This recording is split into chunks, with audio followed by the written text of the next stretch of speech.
Welcome, everyone. This is E2KG in 30. This is episode 39. It is part of the E2KG network, enough to keep going. This is our Thursday night, 30 minutes. I was going to say 30 seconds of gaming news, but that would be relatively fast.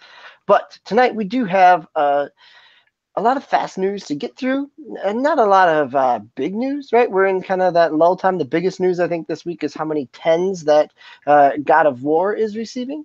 But I have a fellow PlayStation advocate here with me tonight. Swissguard, how are you, sir? I'm doing well. That's good. So we did get some news, some good, some bad this week, and let's quickly run through again. So for our E2KG in 30, again, the idea here is we're wrapping up and giving some highlights of the week's news. This is not meant to be exhaustive. It may be exhausting, but it's not an exhaustive list. So we start off with just a quick shot back and forth of some of the big news of the week, and then after the headlines, we'll open up the newspaper and get into a little bit more analysis on some of these news stories as well. So Swiss, what is your first gaming news story for the week? All right, so the first one we chose for the week is Call of Duty Black Ops 4 will not feature a single-player story. So this was probably found at most major gaming sites. I got my story from Gamasutra. Activision's upcoming Call of Duty Black Ops 4 will not feature a traditional single-player campaign, anonymous sources familiar with the project told Polygon. So instead, the sources claimed as Black Ops 4 comes closer, it, quote, became apparent that development on the single-player campaign would not be completed. So not that they weren't working on it, just it's not going to work this time. And instead, Treyarch has decided to focus on the multiplayer aspects and zombie modes in lieu of a single-player campaign.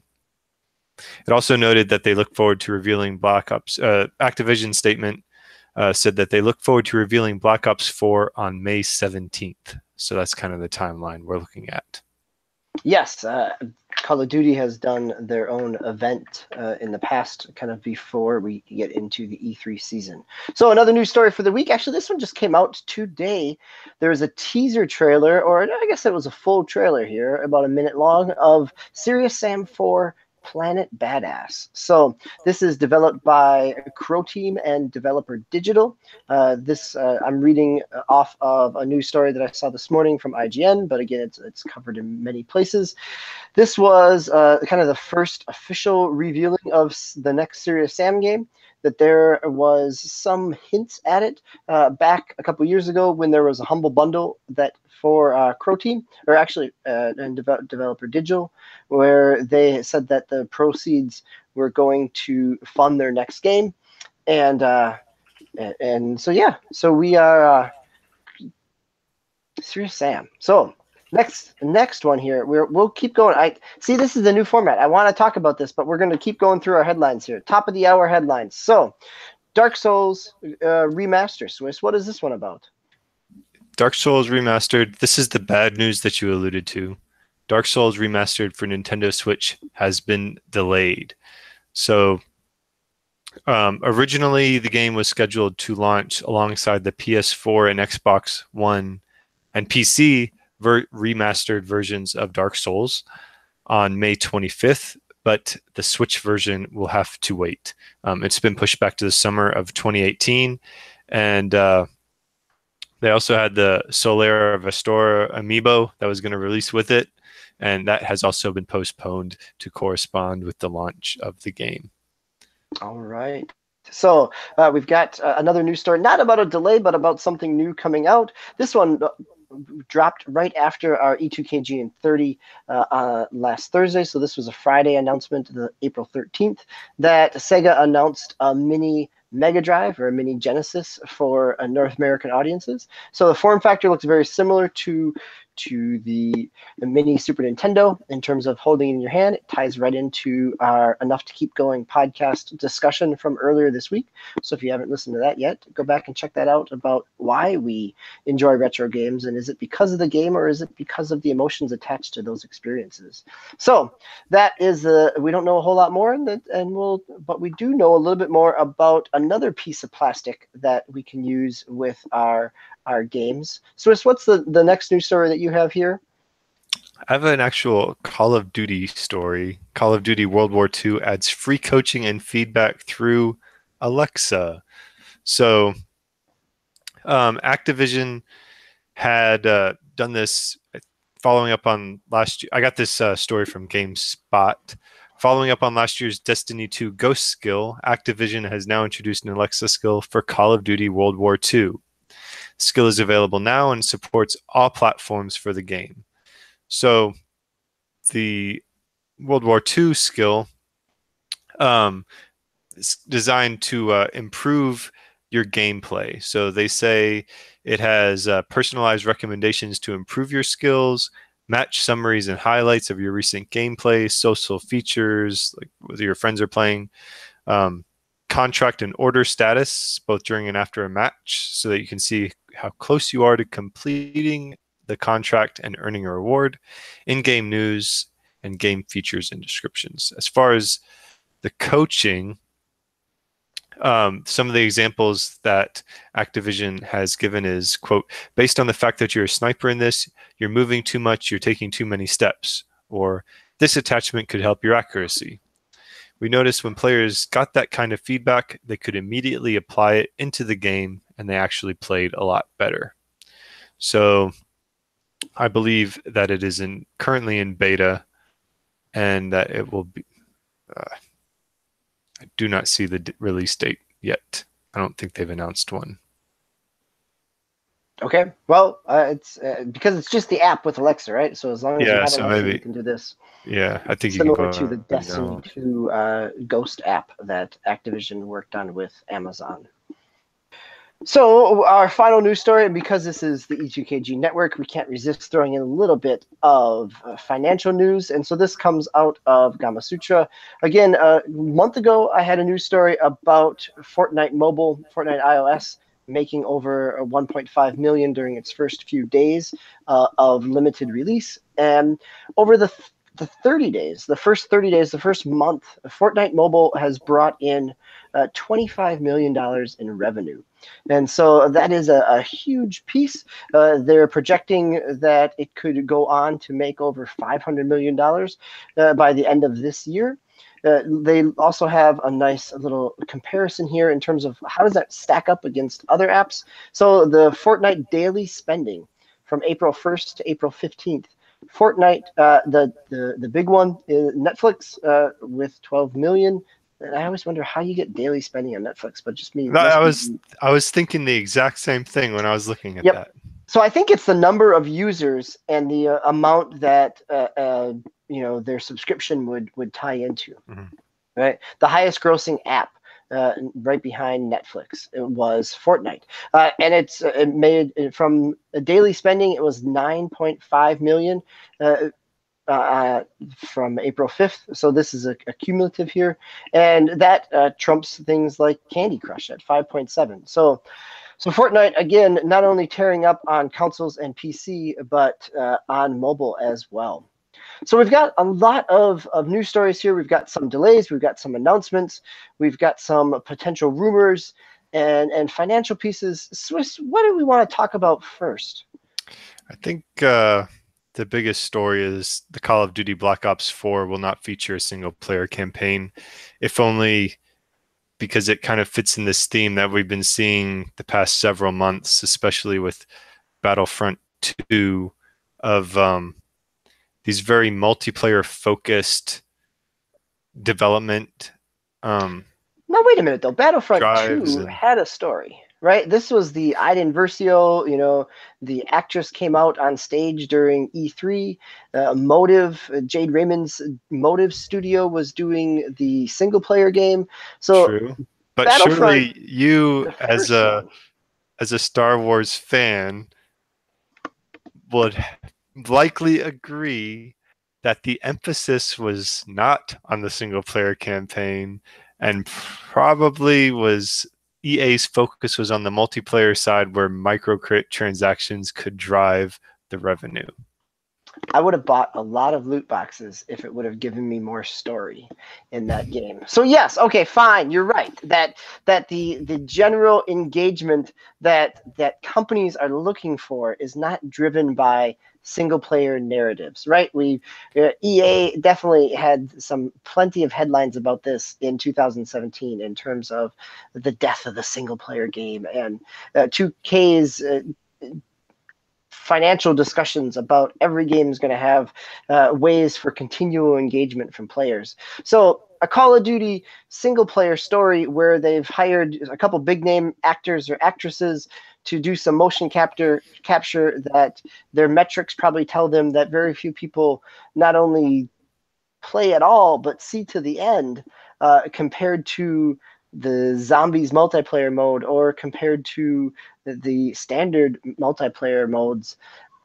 I think that is a real not a surprise at all, right? That No, I this think is it's completely where the money understandable. is. I agree. When you see the new Call of Duties coming out, I remember the campaign they had, like it was kind of like the getting the band back together type thing. Uh, None of that is single player focused. It's all everybody's excited about getting into deathmatch or like you said, zombies. Um, so to me, it's just an acknowledgement of Activision of what's the bread and butter of the franchise. And if we can focus on what makes the game good and what engages people, and not, I don't want to say waste resources, but dilute resources on an aspect that isn't as big of a draw. Um, I can understand it. I don't feel as strongly about this as I did Battlefront 2, but I have not yet seen how they plan on working with with loot boxes and what have you. I don't believe that they're actually. I may have missed a story on it, but it doesn't seem quite so sinister yet. No, right? I don't know that this is an ulterior motive. I think this is a business decision. I think that EA, or not EA, but Activision definitely was very cognizant about loot boxes with Call of Duty World War II, and so I think that they probably will end up. They've gotten their financial bottom lines slapped with some Destiny 2 loot box scandals, so I think they'll be a little more hesitant on that piece as well. I think the story that dovetails into this is the other rumor that is starting to squeak out around Call of Duty Black Ops 4 is the inclusion of battle royale mode, or some type Oh, right. I of saw that. massive battle royale mode as an alternative again. So I think that what they're trying to provide is not necessarily a skimped out. This is not the 360 version of Black Ops 3 where all it is the multiplayer mode.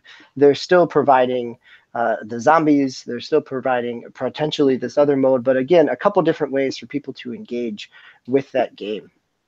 Not to, I mean, this kind of is a little bit tangential, but an interesting comment. I mentioned to my brother-in-law, who's a pretty big gamer, that I was kind of thinking about picking up PUBG, but then I always kind of read a little bit more about it and decide not really into it. And he said don't.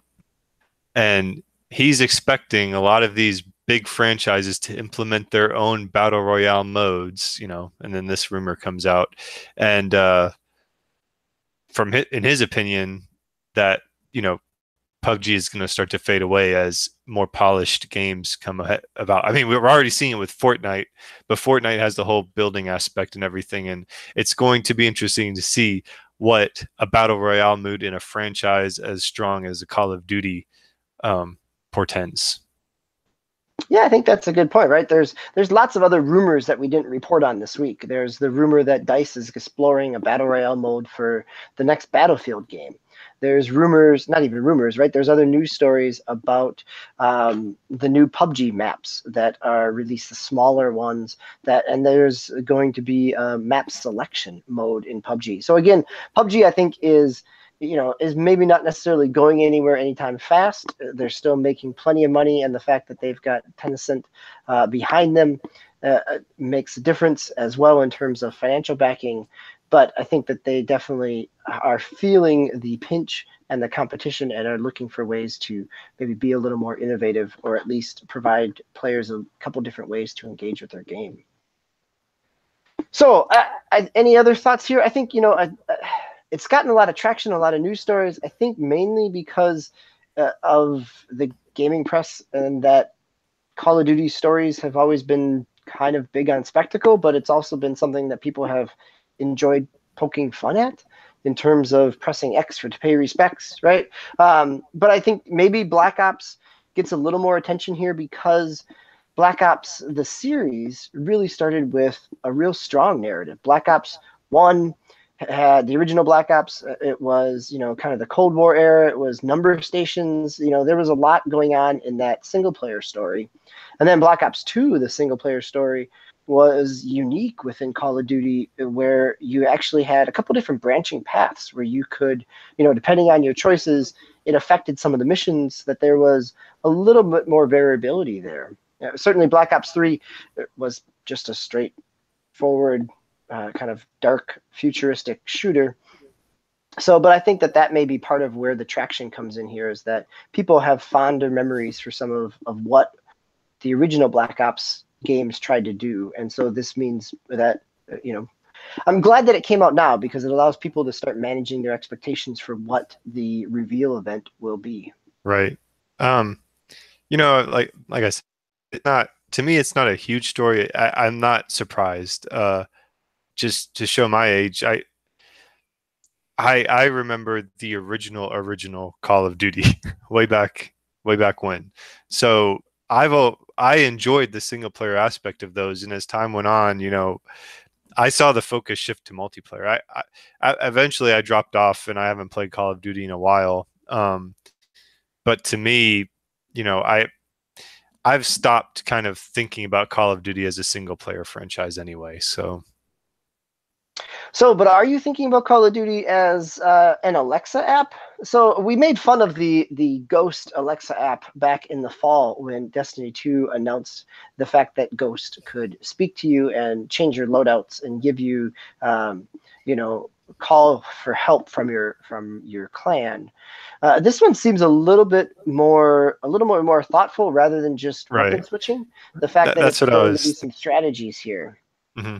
I was thinking that, and this is an example purely of E2KG, a story that tickles our fancy. So that's why we're talking about it. In the grand scheme of things, it's quite small, but I thought it was interesting.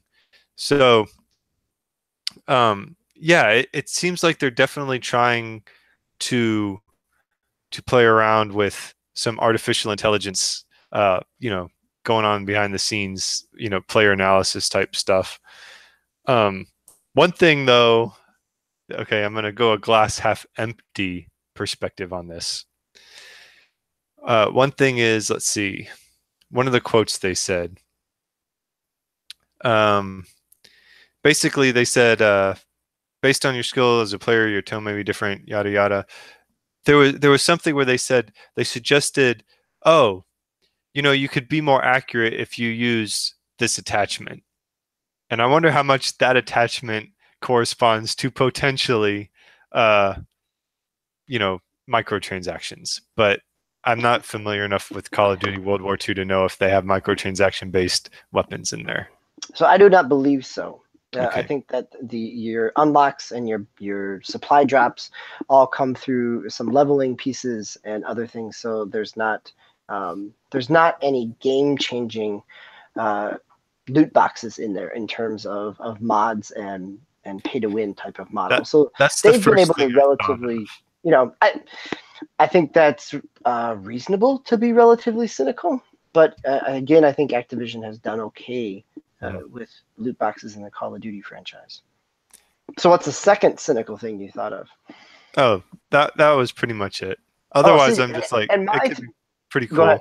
cool. Yeah, and my cynical thing is like, really? Oh, okay. I mean, it just seems like a PR stunt more than an actual practical thing, you know. But again, It'll if be the interesting to coaching is see. interesting, Yeah, it'll be interesting to see how intelligent it is. If it yes, actually turns out to be like, oh wow, I'm actually learning and improving my game, then they built something useful and cool. And if it just is like, like some gruff soldier voice guy saying, dude, you screwed up, or like get your head in the game or something, and then it's a gimmick. So, and it could well, be really interesting, right? They have the metrics out there. They know, they've got servers worth of data that would tell you that, on this map, you're dying faster, 30 seconds faster than the average player, or you're taking the route that you're taking is only used by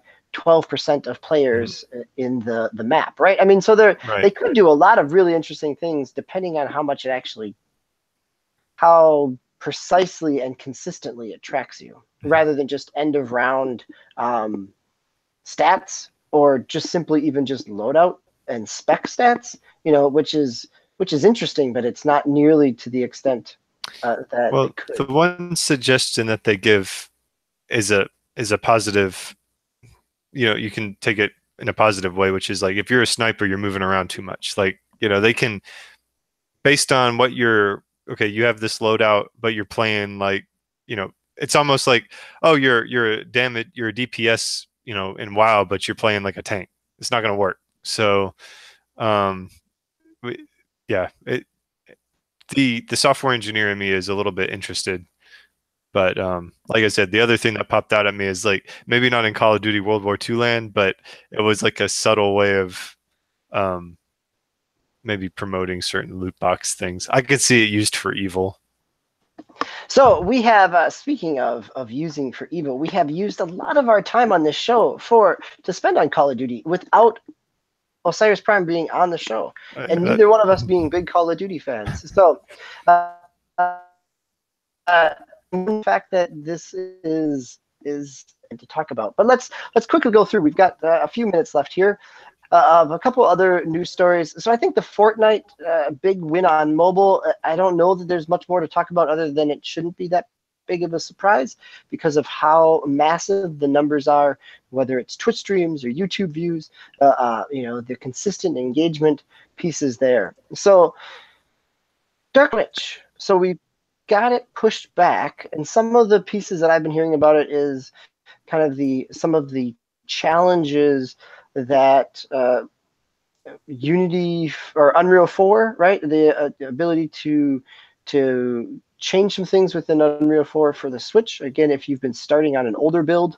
of Unreal 4 and switching over to whatever builds are supported Switch, there's a little bit more there than just a simple patch. And so that's been some of the back end on the Dark Souls remaster piece that I had heard about. Is maybe it does speak a little bit in terms of of not how challenging, but at least not how simple conversion to Switch is on the development end.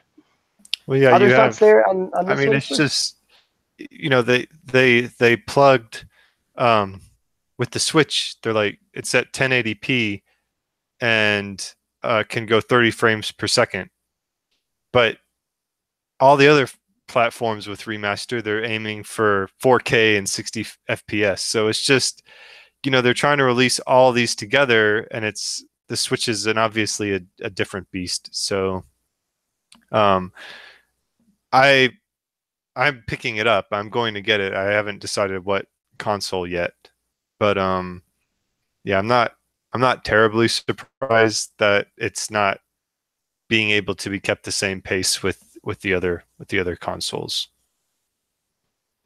Yeah. So let's talk about something else that might be coming out this fall, which is the Serious Sam game, Serious Sam 4. So I can admit to playing the original and the second one back on PC back in the early 2000s. They were relatively mindless wave shooters, and with some crazy, fantastical, comic booky enemies, right? The guys with bombs on their hands and demonics, But I think the reason that I pulled this story is in a time when I think it ends up putting Serious Sam in a spot where Wolfenstein was last year, right? Like, there's not a multiplayer in Serious Sam. I mean, I guess there could be, but that's never really been the focus of it. It's just been kind of crazy, wacky, fast-paced shooting, right? And so it's not really strong in story, so it doesn't even have that Bethesda Wolfenstein aspect. So I'm curious, like, where does it find its audience, right? That's not. I don't know that there's a big enough nostalgia play. I'm curious on how they position it or what they do that doesn't just make it feel like a really pretty 2003 Serious Sam game. Well, I think that one thing that going on the multiplayer aspect that you mentioned, the IGN article does speculate. Like I quote, I want to emphasize speculate. They said the logo shows a silhouetted Sam surrounded by 8 other figures, which might suggest multiple playable characters or a multiplayer element. So we'll see with there. Yeah, I want to say, like, when you say like a nostalgia play, with the old Serious Sam, or even the Duke Nukem kind of crazy level. I mean, in a way, Wolfenstein is over the top, but it's still grounded in a. I don't want Yes. to Oh say it's no. grounded like But reality, but there's some gravitas to the story that it's trying to tell. right. I mean, it's kind of really out there, right? I mean, Mm-hmm. an old Hitler and actor Ronald Reagan on Venus, right? I mean, there's all kinds of crazy out there pieces that Wolfenstein goes to, but it tries to say something with the story where Serious Sam has never tried to say anything except for explosions. Yeah. I think the Well, interesting piece. Go ahead. I've got one more thought here before we wrap no. up. Go ahead. It's fine. I was just gonna say that your point about multiplayer or of multiple characters, right? Maybe the angle here is almost in like a not necessarily a Borderlands in terms of the loot, but the idea of co-op, right? That Mhm. you could choose multiple characters. They've got some different styles, and you could go through these worlds collaboratively. And so it has a way to kind of engage that kind of Destiny 2 fire team or Destiny fire team aspect, but within a Serious Sam type of world. So Right. that's my thought about what they might be able to do that gives them a little bit of a unique niche this fall. Yeah, it's kind of interesting, like with just the outlandish gameplay. You and I were old enough to remember that, but is that shock value going to be there? Because it seems like younger players nowadays are more motivated by the competitive aspect and the streamability aspect, and is just pure like slapstick insanity. Does that play to that streamable, niche? But I don't know. I mean, the enemies are crazy enough where if they were procedurally generated, some type of randomization in there, it could make for an interesting stream in terms of yeah. what waves of what's coming at you. Who knows? But we'll know more at E3 is when they say they'll start showing more about Serious Sam 4. So we have hit our 30 minutes. We're at the 29-minute mark here, Swiss. So any final thoughts on any of the news stories either this week or elements we haven't had a chance to touch on here? Just the last story we had that we didn't really get to is Sega is following Nintendo's lead. So there must be something there in retro gaming. Yes, and with that, we are going to hit our end mark, and I will just say, that as long as you turn on the console and it either says Sega or Sega, we should be just fine. So for E2KG in 30, this has been our gaming news roundup for the week of April 19th. This has been episode 39. So for myself, DBQ Hams and Swisscar, we appreciate you stopping by. And feel free to comment on this week's news. Is our speculation about Call of Duty too far off, or do you have some other thoughts about why this is the right direction or the wrong direction to take a series? So until we see you again, which will be next week, next Tuesday, back on our regular schedule gaming show of Enough to Keep Going, this has been DBQ Hams. And for the E2KG Network, good night.